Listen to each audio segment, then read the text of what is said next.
Before he walked away from the sport, every fighter in the world was afraid of him. One man, one name, one record that nobody has ever broken. But now his brother is dead, and the only way to make it right is to become the monster they always feared. This is Beast.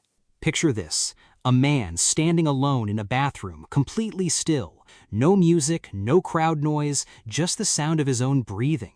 His name is Patton, and in a matter of minutes, he is going to walk into a cage and do what he does best: destroy people for a living. His trainer, Sammy, pushes open the door and asks if he's ready. Patton says nothing, not a word. Sammy steps closer, lowers his voice, and reminds him that only 2 people on the planet know the truth tonight, that Patton is going to win this fight. Then Sammy drills it into him. Breathe. That's the secret. Breathing clears the mind. Breathing builds the plan. Breathing paves the path to victory. He won't let it go. He forces Patton to scream the words back at him, over and over, louder and louder, until the adrenaline is coursing through every vein in his body. Fired up and fully locked in, Patton walks out and pulls his brother Malone into a tight embrace. Malone hyped him up like only a brother can, and then Patton, eyes burning with pure defiance, marches down the corridor toward the ring. He is unstoppable. But that was 10 years ago. Now, Patton is hauling fish off a boat in the middle of nowhere. No arena, no crowd, no championship belt, just cold seawater and a paycheck that barely covers the bills. The man who was once called the greatest fighter in the history of the sport has completely disappeared from the world he dominated, and he did it on purpose. Something happened, something he can never fully shake, a haunting incident that ripped him out of his prime and pushed him into early retirement. Whatever it was, it lives behind his eyes every single day. When he docks that afternoon, the boat owner hands him a short payment. Not enough. Didn't hit the fishing quota, the owner shrugs. But then he admits he paid Patton a little more than his coworker Neil, because Patton worked twice as hard. Without blinking, Patton spliffs that extra money straight down the middle and hands half to Neil. The man worked just as hard. End of story. Neil is practically moved to tears. That quiet act says everything about who Patton is. He goes home to his wife Lucy and his young daughter Maddie. This family runs on love, but love doesn't pay the bills. That night, Lucy gently brings up getting a job to help with the money. Patton shuts it down immediately. He'll figure it out. Then Lucy pulls him in close and tells him something that changes everything. She's pregnant. For a moment, all the weight in the world lifts off his shoulders. He wraps her in his arms and holds her like she's the only thing keeping him together. She is. The very next day, things snap at the dock. Patton reaches his breaking point with the boat owner, a man who has been grinding him down for months. The boss spits venom, mocking him, calling him a washed-up failure, while other fighters are out there living like kings. Patton is done. Every year of frustration rises to the surface. His fists tighten. He could end this man in seconds. But instead, he breathes. Just like Sammy taught him, he swallows the rage, turns his back, and walks away. That night, Patton sits alone in his workshop when the broadcast starts. His brother, Malone, is fighting tonight, the most anticipated match in years against the reigning world champion, Javier. Patton starts shadowboxing in the corner, mirroring every move on screen. And then the announcer says the words he didn't want to hear. Malone is getting dominated. Patton freezes.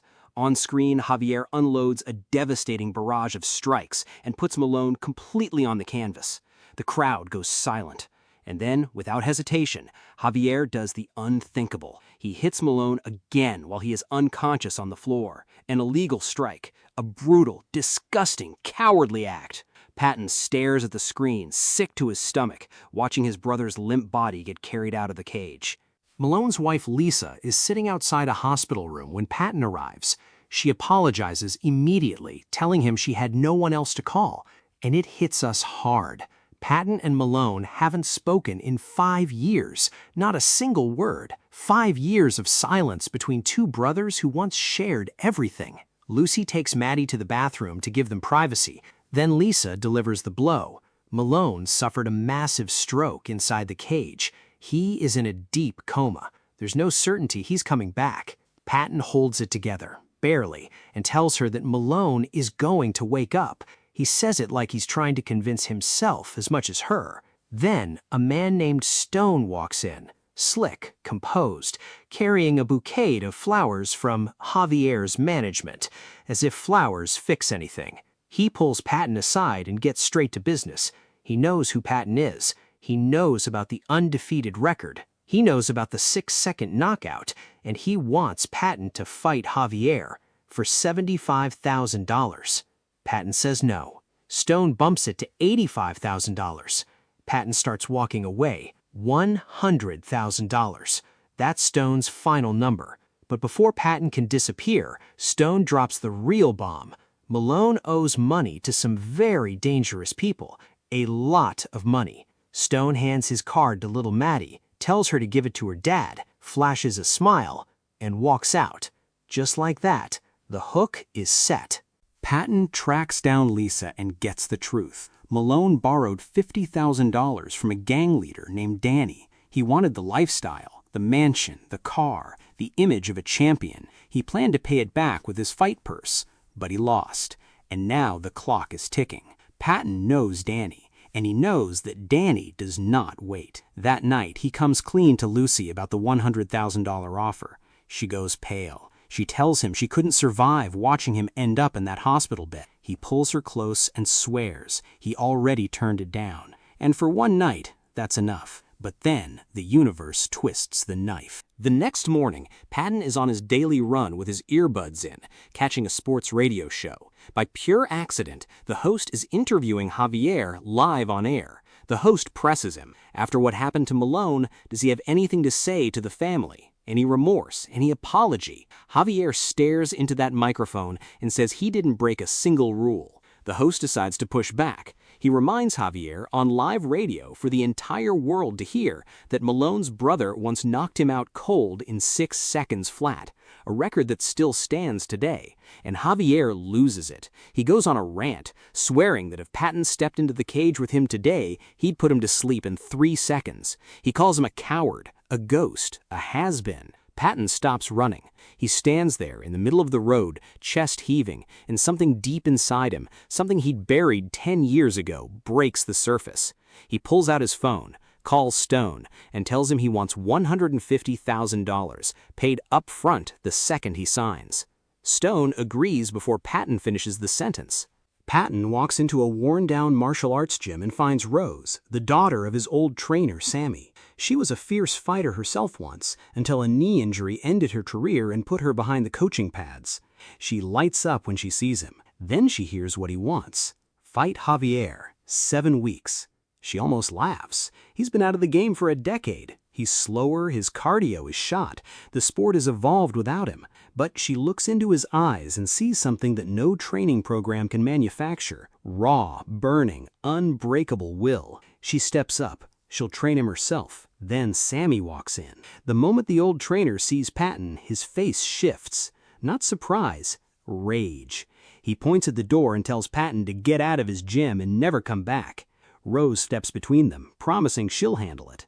She tells Patton to be there at dawn, but before Patton can even think about the ring, he has a debt to settle. He finds Danny, and here's something nobody expected. Danny and Patton go way back. They did time together. Prison forged a bond between them that most people will never understand, sharing laughter over brutal memories of fights they barely survived behind bars. Patton puts $50,000 cash on the table. Malone's debt?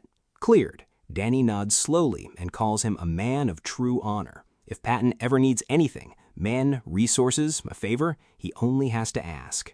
The next morning, Patton steps outside at dawn to find his fishing buddy Neil sitting on the curb. Neil heard the news. He quit the boat. He wants to be Patton's corner man. Patton smiles and says yes. Rose is furious. Neil knows nothing about combat sports, but Patton vouches for him. Sometimes, loyalty matters more than a resume. But the first training session is a disaster. Patton steps onto the mats and gets taken apart by a sparring partner half his level. His timing is gone, his reflexes are rusty, his footwork has forgotten what it was built for. From the office window, Sammy watches. He gives Patton one long look of quiet disappointment and turns his back. That look lights a fire that nothing else could. Then the situation gets worse. Malone wakes up from the coma, and instead of a tearful reunion, he comes into the gym swinging, not with his fists, but with his words. He's furious. He rails at Patton for abandoning him for 5 years. He doesn't want charity. He doesn't want rescue. He swears he'll get his own revenge on Javier. His way. The argument erupts into a full screaming match. It takes everyone in the gym to pull them apart. The next day, Lucy sees the bruises on Patton's face. She knows immediately. The training, the fight, the lie. She doesn't cry. She doesn't beg. She screams. She reminds him of the vow he made on their wedding day to never fight again. She is not asking him to break it. She is telling him what it means if he does. Devastated, Patton heads back to the gym. He needs Sammy. He finds him in his office and asks the question straight. What is it going to take? And Sammy finally opens up. Years ago, he mortgaged his own home to build this gym because he believed in Patton the way you believe in something once in a lifetime. Then Patton threw it all away. Got drunk, picked a bar fight, went to prison. And when he got out, he vanished, ghosted Sammy completely. Because of that, the bank took the house. His wife left. Everything Sammy built crumbled. Patton has no words. He didn't know. He genuinely didn't know. He explains prison broke him. He was fighting for his survival every single day. The violence changed the core of who he was. He just wanted peace, a family, a quiet life. And now he's fighting Javier for the money to protect Lucy and the girls. Sammy shakes his head slowly. He says if Patton is fighting for a paycheck and doesn't care if he wins or loses, then training him is completely pointless. He tells him to stop wasting Rose's time and go home. Meanwhile, Stone and Javier are standing before the Athletic Commission. The verdict is delivered. Javier is officially suspended for 6 months for the illegal strike on Malone. Stone panics, his investments collapsing. He drags Javier to Patton's gym and pitches a new plan, an underground fight. No rules, no referees, no commission. Pure combat. Patton listens, then shuts it down cold. The suspension voids the contract. The deal is dead. Javier tries his trash talk routine. Patton doesn't even blink. He just looks him in the eye and reminds him. Last time, it took 6 seconds to put him on his back staring at the ceiling. Javier storms out, ego bruised worse than any punch could manage. Patton goes home. He drops to his knees, takes Lucy's hands in his, and confesses everything. He apologizes for every lie. He promises he is done with fighting, permanently and completely. The relief on Lucy's face is something that could break you. She pulls him in close. She forgives him. A few days later, he reaches out to Malone, an olive branch. Maddie's birthday party. Come for her, if not for him. Malone softens at the mention of his niece's name and swears he loves that little girl more than anything. He'll be there. The day of the party arrives. Malone shows up, presses a beautifully wrapped gift into Maddie's hands, tells her not to open it until he's gone, shakes Patton's hand stiffly, and says he has business to handle. Then he's gone. Something about that feels wrong. When Maddie tears open the box, stacks of $100 bills spill across the floor. Lisa breaks down completely. Through her tears, she confesses the truth. Malone, still recovering from a severe brain injury, secretly agreed to fight Javier in an underground death match, a cash prize so large he couldn't say no. One more hit to that damaged skull could kill him. Patton is already running. Down in the underground arena, Stone is grinning. He leans over to Javier and gives one specific instruction: drag the fight out. The crowd paid for a show. Javier nods. Easy money. But Malone comes out throwing bombs. Heavy, devastating, thunderous shots that rattle Javier's defense. The crowd erupts. Javier plays it cool, throwing soft jabs, dancing, running the clock. But Malone keeps coming, keeps landing, keeps punishing. And then Javier's ego can't take it anymore. He abandons the plan. He unloads.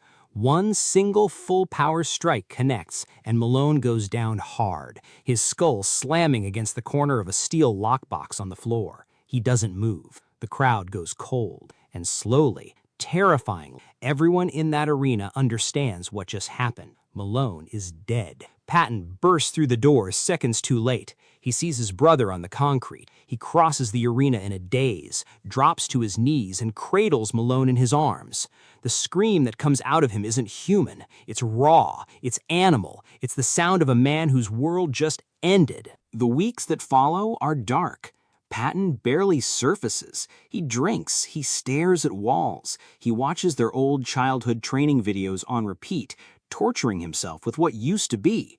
Then one afternoon, Javier appears on a television talk show. The host asks directly, does he feel responsible for Malone's death? Javier stares into the camera and blames Patton. He tells the world that the fight was meant for Patton, but Patton was a coward who sent his brain-damaged brother to do the work he was too afraid to do. It's a complete lie. Patton found out as the fight was starting. But lies have weight when they find the cracks inside you, and Patton has never stopped blaming himself anyway. Lucy watches her husband disappear into that darkness, and then she makes a decision. She walks to him, sits beside him, and says the words he needed to hear. She tells him she won't stand in his way anymore. She looks him in the eye. She tells him to go get Javier. And just like that, Patton is back.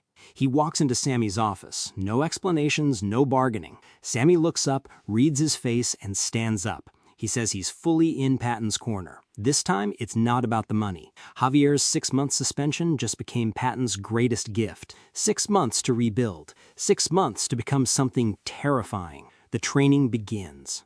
What follows is unlike anything Patton has ever pushed himself through. Every morning before the sun rises, every night until his hands shake, Sammy orchestrates every session with the precision of a master craftsman, and Rose is right there in the trenches with him, pushing, correcting, demanding more. Weeks dissolve into months, the rust falls away, the old Patton begins to re-emerge beneath the surface.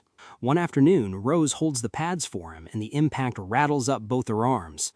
She takes a step back, genuinely shaken, and whispers that he's an absolute monster. From across the gym, Sammy watches, and for the first time in 10 years, he smiles. The media isn't buying it. Pundits call it a disaster, a tragedy, a washed-up veteran cashing in on his dead brother's name. They say Javier is too young, too fast, too sharp. They say this is going to be ugly. They have absolutely no idea. Fight night. The arena is electric in a way that only happens a few times in a generation. Sammy sits in his office watching the monitor with his hands clasped tight. Lucy paces the living room, unable to sit still. And in the corridor beneath the arena, Patton walks toward the cage with a stillness that makes everyone around him uneasy. When the referee brings them to the center for final instructions, Patton looks across at Javier. Then he opens his lips and shows him his mouthguard, Malone's mouthguard, the one with the message written right on it, the same one his brother wore into their fight. Javier understands. This isn't a fight. This is an execution. The bell rings. Javier comes out swinging, powerful, fast, overwhelming. He takes the center of the cage and turns it into a war zone. But Patton slips a strike, drives forward, and takes Javier straight to the canvas. He locks in a guillotine choke that cuts off the air, and the crowd watches Javier's face turn red as he fights for survival. Against everything, Javier finds the power to escape. And the moment he's free, he unleashes a brutal head kick that drops Patton like a stone. The horn sounds. Round 1 is over. In the corner, Rose is working fast. Water, adrenaline gauze, sharp eyes scanning for damage. She tells him his output was incredible. Patton bites down on the mouthguard. Round 2. He brawls like a man with nothing left to lose. But Javier is calculated, patient, surgical. He traps Patton in a submission, twisting his limbs to the breaking point, and Patton can feel the edge of consciousness. Then the bell saves him, barely. He staggers back to his corner more on instinct than strength, and in the blur, he hears a voice in the crowd that sounds exactly like Malone, cheering his name. Patton rises off the stool. Rose grabs his face with both hands. She orders him to breathe, to find the dead space in his mind where the plan lives. The exact words Sammy said to him all those years ago in that bathroom. They hit him like a defibrillator to the chest. Round 3. He doesn't approach, he charges. He picks Javier up like he weighs nothing and drives him into the mat.